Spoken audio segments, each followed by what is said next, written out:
Black law students, I am really honored to be a keynote speaker for this phenomenal pre-law conference. Thank you, Marion. Thank you for that wonderful introduction. And you indeed have an amazing story. And I really want to thank the phenomenal attorney, Evangeline Mitchell, for inviting me to present at this auspicious affair. So, people often ask me, just what it is that shaped and molded me into the lawyer that I am today. I really don't know, but it might have something to do with being born the year the legendary Brown versus Board of Education decision. Yeah, y'all, old school, okay. It was nearly 1 year before Rosa Parks defied the laws of this land and was ungraciously jailed. It was 5 months before the body of Chicago's 14-year-old Emmett Till was found at the bottom of Mississippi's Tallahatchie River. It was 8 years before the indomitable Fannie Lou Hamer determined to register to vote. I've spent my entire career as an advocate for justice, and I knew I wanted to be a lawyer. Why? Well, one of the reasons why is that there was a poster tacked to the bulletin board of my junior high school's Black Studies classroom. This was during the time when Black Studies was first coming into the schools. It was a poster of a Black man with a black beret on his head, with a spear in one hand and a rifle in another hand, sitting in a Grand Slam wicker chair. And all the teenage girls in my class were buzzing about how fine this brother was. Okay. But I kept wondering why he was in jail. And even more importantly, why was Huey P. Newton, the leader of the Black Panther Party, represented by a white lawyer? Granted, it was a progressive lawyer. Yeah, it was a radical lawyer. Yes, a movement lawyer. But where were the Black lawyers to represent the Black people? I wondered over and over again. So around age 15 or 16, I'm in high school, and I remember every week endured in my signature style. I had tight bell-bottom jeans, platform stack heels, a midriff tube top, a huge towering gele, it's an African head wrap on my head, gold hoop, huge earrings, racing to catch the bus down Georgia Avenue, past Howard University to the Black Panther office, which at that time was a storefront located on 7th Street Northwest. And the brothers and the sisters are carrying on these PE, that's called political education, classes in the larger back area. I, however, usually stayed in the front office, sitting on the lap of the cute dude named T, who was pulling security. Yeah, pulling security, and I'm up here sitting on his lap. But anyway, every Saturday, I used to go with the brothers and sisters downtown in front of Soul Shack record store on F Street, or in front of this little earring store on G Street, and help sell the Black Panther paper. So, one hot afternoon, I sat down on the curb and I opened the paper to the Panthers 10-point program, what we want, what we believe. And the graphic assertion of point number 3 particularly grabbed me. It said, we believe that this racist government has robbed us, and we are demanding the overdue debt of 40 acres and 2 mules. Now, I don't quite know just where the 2 mules came from. I always thought it was 40 acres and a mule. But the absence of payback for slavery, it continually flustered me, because even at that young age, folks, I knew that Black people had been kidnapped and brought to this country to labor for free as enslaved people, that we were stripped of our language, our culture, our religion. We were raped, we were tortured. We were then subjected to a Jim Crow era of lynchings and police brutality and inferior education and mediocre health care, substandard housing, and the list goes on and on. But you know what? I ain't know nothing about the Rosewood, Florida, or the Tulsa, Oklahoma, or the Wilmington, North Carolina, or the Elaine, Arkansas race massacres, and who knows how many more. I didn't know anything about the merciless experimentations on defenseless Black women devoid of anesthesia, which led to modern day gynecology. I didn't know about the enormous profits from the enslavement era made by corporations and insurance companies and the banking and the investment industries and academic institutions. But you know what? On a psychic level, I could feel in my bones the enslavement era's inhumane cruelty to Black children, its destruction of kindred ties, exploitation, cultural deprivation, and there was an incessant gnawing in my soul for amends and for redress. So from those early days, I was passionate about injustice, felt that the issue of reparations to be reasonable and fair, and I vowed to talk about the concept whenever or wherever I could. My analysis, however, had not crystallized beyond a check, but just to mouth the word reparations was a starting point to its validity. Let's talk about it, I did, despite my views often being ridiculed or rejected or otherwise summarily dismissed. So standing on that street corner that afternoon some 50 years ago, little did I realize that I would one day be in the company of leading academicians, economists, historians, attorneys, psychologists, psychiatrists, politicians, y'all, okay, and more, both domestically and internationally, promoting the right to and the need for reparations. Now, I also remember reading in the Black Panther newspaper back in the day about the 1969 assassination of Chicago Black Panther leaders Fred Hampton and Mark Clark in their beds, and the lies and the fabrications of the police department afterwards to cover up the assassination. You see, 50 years ago, I knew about the Panthers because they made the front page news, but I didn't know about the horrific 1857 Dred Scott decision, where a U.S. Supreme Court justice stated that a Black person in America had no rights, which a white person was bound to respect. 50 years ago, I didn't know about the 1822 trial of freedom fighter Denmark Vesey, who masterminded one of the most elaborate slave insurrections in history.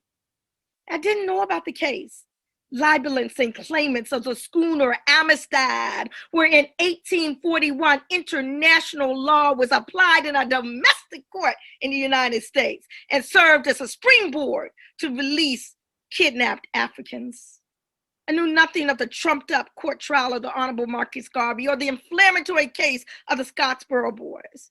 And I surely had never ever heard of the phenomenal Black legal giant Charles Hamilton Houston and his cautionary tale that if a Black lawyer was not a social engineer, he or she was nothing more than a parasite on society.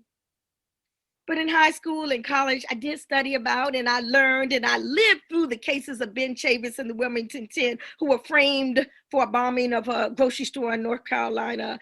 The case of the RNA 11, who in 1971 were herded through the streets of Jackson, Mississippi, half naked, barefoot, and in chains, people, for exercising self-defense after their official residence was attacked. The Attica brothers case, where a prison in upstate New York erupted because the state refused to provide prisoners with basic human needs, and then turned around and murdered both the prisoners and the hostages. I talk all about this in my book, Black Power, Black Lawyer, My Audacious Quest for Justice. You see, I knew about the case of Angela Davis with her characteristic huge afro and her clenched fist. But rather be fascinated by the allure of Angela, I was mesmerized by the person she was in love with, George Jackson, and his writings, the prison letters of George Jackson, Soul Dad, Brother, Blood in My Eye. And I was curious as to what possessed his 17-year-old brother, Jonathan, on August 7th, 1970, to bust into the Marion County Courthouse with shotguns and rifles that were legally purchased by Angela Davis and pronounced, "All right, gentlemen, I'm taking over now," and the massacre that occurred afterwards. I was touched by Ruchell McGee, whom hardly no one remembers today. Ruchell, a prisoner who just happened to be in the courtroom that day as a witness in a trial. Ruchell, the sole survivor of the August 7th courthouse massacre. Ruchell McGee, who is still in prison in California today. Ruchell McGee, the co-defendant of Angela Davis. You ever heard of him? He is past the 60-year incarceration mark behind bars because he had already been in prison before the 1970 incident. talk about all this because this is stuff that is kind of like swept under the rug. We hear about the sensational, but we don't hear a lot about the very real, ordinary, everyday people behind the sensational. My college days during the mid to late 70s were the days when we as students were immersed in issues involving the divestiture of corporations doing business in apartheid South Africa and trying to educate actors and athletes to support the cultural boycott of South Africa. This was the time of repressive law enforcement legislation in DC, such as no knock, where the police could virtually knock down your door without a warrant. Hello, Breonna Taylor. It's still going on today. And it was the time of the FBI's once secret counterintelligence program, codenamed COINTELPRO, against the Black movement, targeting people from Martin Luther King to Stokely Carmichael to Malcolm X, Muhammad Ali, the Black Panther Party, just to name a few. In the FBI's own words, the purpose of the COINTELPRO was to expose, disrupt, misdirect, discredit, and otherwise neutralize the activities of Black nationalist organizations and their leaders and their spokespersons and the membership and their supporters. And we didn't really rap in those days, but or spoken word or whatever. But permit me to share an excerpt from a piece I penned back in the day, and I often recite it. COINTEL's got blacks in jail. They open up our mail, tap our phones and kick our bones and railroad us to jail. Angela Davis, Reverend Ben Chavis, Asata and Astronomo too. Rochelle McGee all wanted to be free from you know who. FBI went so low they invented COINTELPRO to stop the rise and fire of a Black messiah who could unify and electrify Black people to revolutionize. Co is for counter, which means to use against. Intel is for intelligence. Pro is for program. They thought it was the perfect solution. Counterintelligence program to crush the revolution. Geronimo Gijaga Pratt was in prison during this time. He was a former officer with the Black Panther Party. And one of the main reasons Geronimo was in prison was because he could not provide an alibi to his whereabouts at the time a white woman, was being murdered on a tennis court in Santa Monica. Well, he had an alibi. He had a stone solid alibi. He was attending a Black Panther meeting at the time over 200 miles away. But you know what? None of that came up in court. Why? Because of COINTELPRO, the Panthers were at each other's necks. Geronimo himself had been excommunicated by Huey Newton, who ordered that no one assist him in his trial. But even more sinister, was the fact that the U.S. government itself knew and could prove that Geronimo did not commit the Santa Monica tennis court murder. Yet, the FBI refused to provide that evidence to the defense. You see, because of COINTELPRO, wiretaps were made and kept of all meetings of Black Panther Party. And the meeting Geronimo was at during that fateful day was no exception. But you know what? It took a judge, Walter Dickey, nearly 30 years later, people, nearly 30 years later, a judge who might have been a child or a teenager at the time of Geronimo's first trial during the early 70s, to look at all of the evidence and finally set him free. I talk about that in my, my book as well. While in prison, oh Lord, while in college, maybe that's a Freudian slip. While in college, I worked on the legal defense fund and became chairperson of the National Committee to Free the RNA 11 men and women, one of whom was only 15 years old at the time, who were part of a group calling itself the Republic of New Africa, which advocated for the creation of an independent Black nation state in the South. And if you never heard of it, Google. Professors such as Attorney Derek Bell and Dr. James Turner were on the letterhead of the Defense Committee I organized. If you never heard of them, Google them. Derek Bell. Oh! I'm leaving you some breadcrumbs here, y'all. Congresspersons back in the day, such as Ronald Dellums and Charles Diggs and John Conyers, political scientists such as Dr. Ron Walters, cultural icons such as Hakeem Madabuti. The list goes on. They all linked their names to this national committee to free the RNA 11, which I chaired while a student in college. And so while working on the legal defense, I visited some of the most notorious prisons in the US at that time, including the infamous Marion Penitentiary in Marion, Illinois, Leavenworth Federal Penitentiary in Kentucky. I met with Imari Obadeli, one of the leading defendants in the case, the president of the Republic of New Africa, who after his release from imprisonment went on to receive a PhD and later became a professor. In fact, I just found out that he was one of attorney Evangeline Mitchell's professors when she was at Prairie View College. I said, oh. I met with Sundiata Acoli, in prison since 1973 when the car he and Sister Assata Shakur and Zayd Malik Shakur were traveling in was stopped after being racially profiled on the New Jersey Turnpike. Again, breadcrumbs. Google it up if you don't know. Check out my book if you don't know. I was visiting folk in prison in the same institutions with the legendary Rafael Cancel Miranda, one of the 5 Puerto Rican nationalists who was convicted back in the 1950s of shooting up the U.S. House of Representatives in protest of U.S. policy in Puerto Rico, whose sentence was later commuted by President Jimmy Carter. Leonard Peltier, the Native American who still languishes in prison today. Shame on our great brother, President Barack Obama, for not commuting his sentence to time served. There is no excuse. And while in law school, Marion, of course, I joined BALSA, the Black Law Students Association. Back then it was called the Black American Law Students, but we dropped that A, you know. And I began to ponder the intellectual challenges. How can we stimulate the ability to invent new ways by which the law can address the wide variety of substantive issues facing today's society? What was needed, I surmise, were strong, innovative lawyers who were not afraid to think outside of the box, okay, to achieve change. I knew that I would not be a lawyer who would be chained to a desk, because I nurtured a penchant for the cutting edge. And as an inspiring lawyer, I felt the responsibility to use the research, the writing, and the advocacy skills that I was learning to challenge injustice.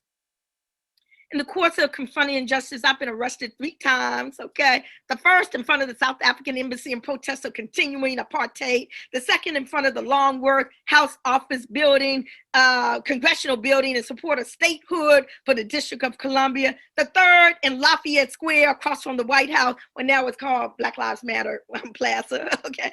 In support of restoring democracy to Haiti. And y'all, if it wasn't for the fact, another breadcrumb, of Haiti's Toussaint Louverture and Dessalines and Christophes, the fact that they beat France's butt, France, the country of France, their butt back in the day, the U.S. would not have been able to double its size with the Louisiana Purchase. But that's a story for another day. But each time these arrests were en masse, they were staged. The organizers having negotiated with the police and the prosecutors in advance of the demonstrations, making sure that plastic cuffs would be used and all the charges would be dropped. And, you know, after each dismissal, I gave not a second thought about the arrest. And I went on with my life with the inconvenience of maybe several hours until processing was completed. But let me be perfectly clear. My staged arrest and momentary deprivations of liberty were a far, far, far cry from the terror, from the dogs, from the fire hoses, from the nooses of yesterday. I can engage in these struggles, however, because my predecessors were on the front line battlefields of justice, and they sacrificed, they struggled, and they paid the price for a new generation to pick up the baton and struggle against new manifestations of injustice. Thank you, Black Lives Matter. Thank you, Movement for Black Lives. Thank you, Law for Black Lives, and the new generation of freedom fighters today for picking up our batons and continuing the struggle.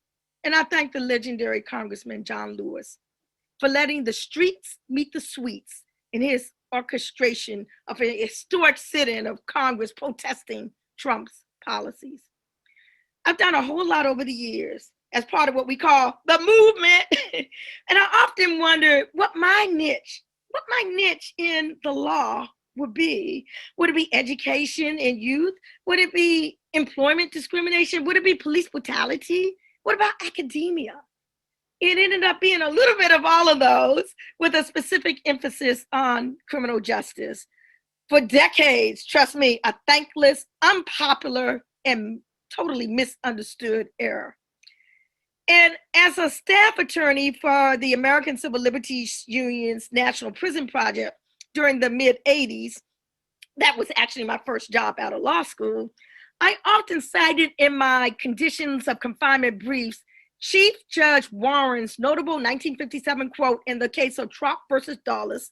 His statement heralded the importance of continuing, quote, the evolving standards of justice, the evolving standards of decency that mark the progress of a maturing society. And, that meant a lot to me, that, these standards, they evolve. They don't stay back where they, were back in the day. They don't stay back with the 1857, 100 years earlier, a Black person in America has no rights, which a white person is bound to respect. They evolve, okay? And during the height of the war on drugs, unnecessarily long sentences were robotically meted out with seemingly callous abandon. Shocking punishments over the past 30, 40 years of 10, 20, 30 years and life imprisonment for drug offenses was commonplace. Such punishments should offend our society's standard of decency, but they have not. In 1991, the Supreme Court, in the case of Harmelin versus Michigan, ruled that mandatory life imprisonment for a first-time drug offense did not violate the Eighth Amendment's prohibition against cruel and unusual punishment because although the punishment was cruel, it was not unusual. That's some joogie boogie. The punishment was cruel, but it was not unusual, so it does not violate the Constitution because it had to be unusual. That was ludicrous, and it really left me flabbergasted. The twisted rationale reminded me of the Supreme Court case of McCleskey versus Kent, decided a few years earlier in 1987. There, the court declined to provide relief in a death penalty case despite overwhelming evidence of racial bias because the justices feared that the floodgates will be open to widespread racial challenges in other parts of the criminal sentencing as well. So they couldn't give relief in McCluskey case because they say if we do this in this death penalty cases, what about all of these other cases? We don't want to open these floodgates. So lengthy sentences are cruel, but they are usual. Systemic racism exists, but that is the norm. But again, chattel slavery was cruel and usual, yet it was overturned. Jim Crow was cruel and usual, yet statutes were overturned. Lengthy sentences for drug offenses are likewise cruel and usual and meted out disproportionately to people of color. They must also be eradicated. Fortunately, there is national attention today to issues involving the criminal legal system, and this represents an unprecedented opportunity to undertake a re-examination of the U.S. system of mass incarceration, an examination of the system of enslavement, which, as Brian Stevenson of the Equal Justice Institute tells us, did not end in 1865, but evolved into a legacy that can be seen in the presumption of guilt and dangerousness assigned to Black folk, which has led to mass incarceration. Year after year, decade after decade, century after century, although the players change and the scene shifts, the script irrefutably remains the same. Unequal justice doesn't matter whether the issue of vigilantism or police brutality or prosecutorial abuse or unjust sentencing as a race.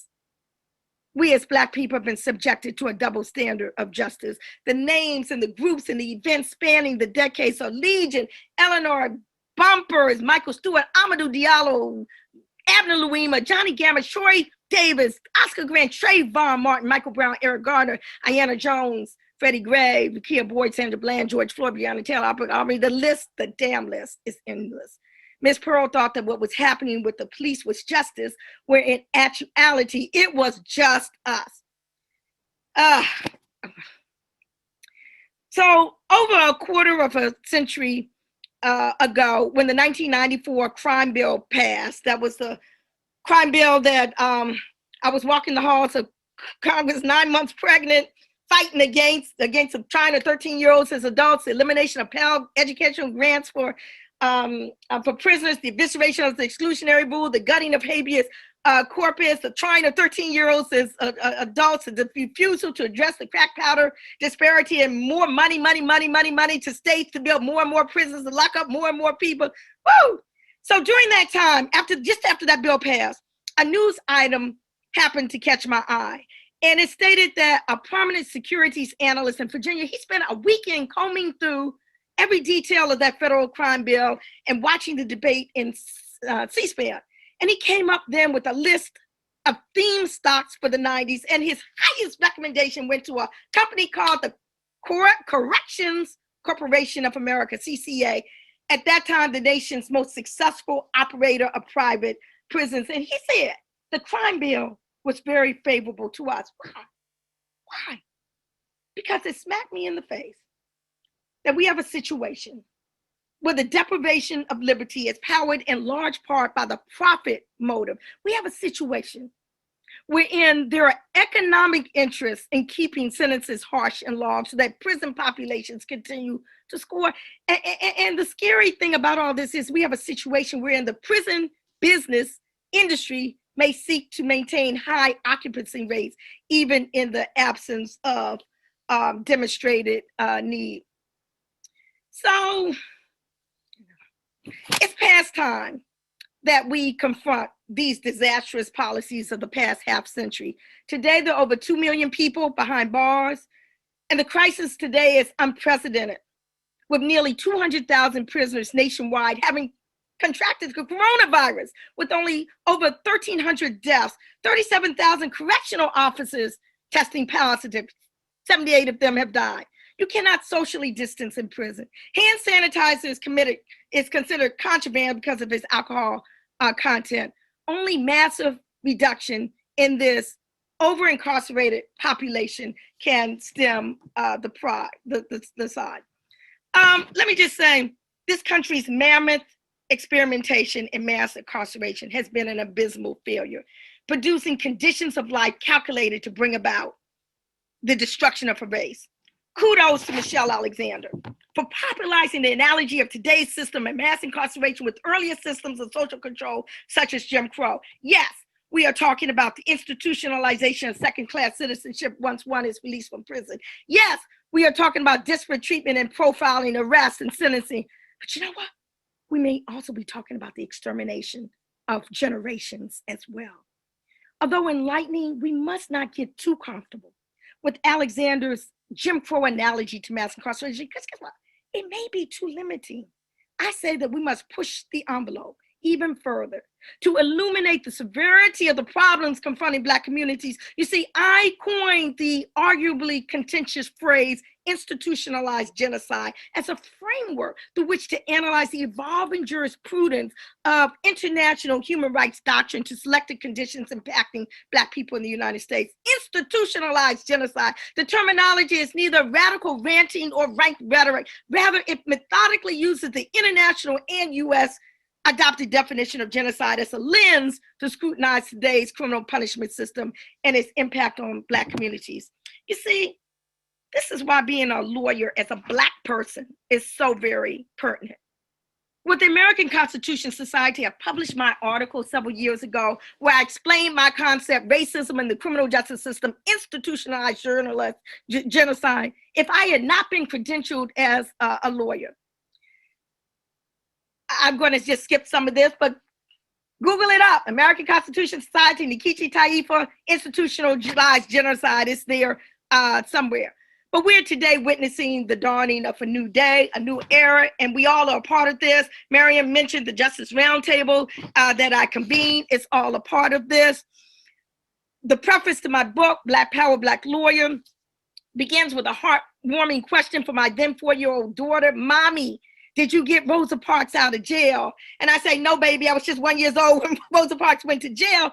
But there was a movement, my sisters and brothers, that not only got her out of jail, but put a set of circumstances in motion that changed the landscape of America, and that was Black Power. And as I come to a close, I would like to take just a moment to embellish on a story that Malcolm X often related about 2 types of enslaved people on the plantation back in the day, which he described as the house slave and the field slave. I don't know if any of y'all are familiar with that speech, but Google it up, okay? In some, he told us that the house slave lived up there in the big house with massa. Actually, it was in the attic or in the basement, but it was in the house nevertheless. He ate the same food that massa ate, or at least it was the crumbs from the table. He was satisfied with that. Massa got sick. He said, "What? What's the matter? What's the matter, boss? We sick?" And Massa's house caught fire. The house slave fought harder than Massa to put it out. Now, there was the field slave. Malcolm said that he worked in the field from can't see in the morning to can't see at night, lived in a shack, if that, wore gunny sacks for clothes. When Massa got sick, the field slave, he prayed that he wouldn't recover. When Massa's house caught fire, he what? He prayed for a strong wind. But Malcolm didn't mention another one who was out there on that plantation, the yard hand. You see, the yard hand came from the field, but by hook and crook, he succeeded in getting himself away from it. Now, the yard hand didn't live up there in the big house, but she was close enough she could look in, and sometimes got so close that she could sneak in, Barack Obama and Kamala Harris. But she didn't live too far from the field either. She could hear the whip of the lash, and she remembered this thing. You see, the yard hand could see what was happening up there in the big house, could see what was happening in the field. You see, my brothers and sisters, because of her and his unique position, she often had a choice as to whether her position was going to be, was she going to work in the interest of her people? Check out Sonia Sotomayor, Supreme Court Justice, brilliant dissent several years ago in a Fourth Amendment case, or was she going to work against those interests? All right, Clarence Thomas, who essentially flushed the exclusionary rule down the toilet. And bringing it on down to today, was she going to end up being a handmaid, Amy Coney Barrett, or a heroine, Ruth Bader Ginsburg?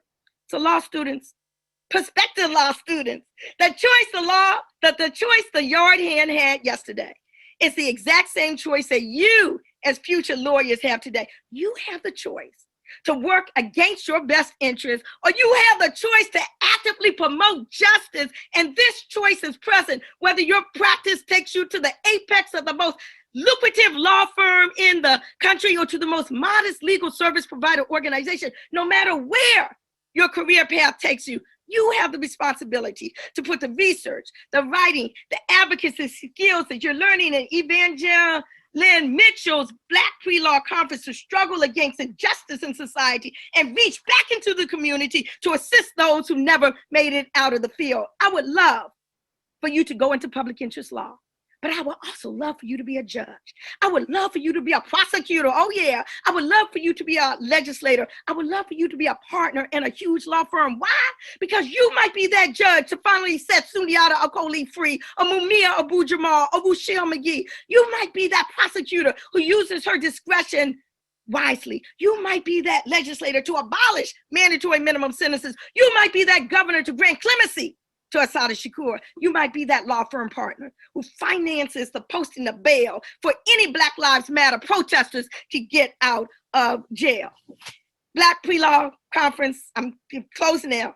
I'm not promising that your journey will be easy, but whenever times get hard, or whenever you feel stuck, I want you to remember the words of the great warrior woman, Harriet Tubman. She led over 300 people out of enslavement. She said, keep going. She said, if you hear the dogs, she told her people to keep going. If you see the torches in the wood, she said, keep going. If they're shouting after you, keep going. Don't stop. If you feel tired, keep going. If you want that taste of freedom, keep going. If you want that law degree, Black Pre-Law Conferees, keep going. If you want to land that clerkship, keep going. If you want to be a partner in a law firm, keep going. Don't stop. If you want to represent the political prisoners, keep going. If you want to mobilize for reparations, keep going. And if you want to carry on the tradition of the movement lawyer, all I got to say is keep going, keep going, keep going. Right on.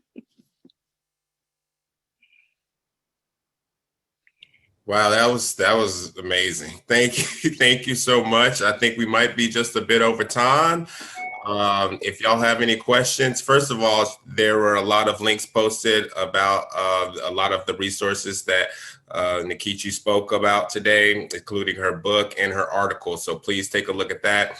But thank y'all for being here. Keep going, and we hope to see you as those movement lawyers or whatever lawyer type you choose.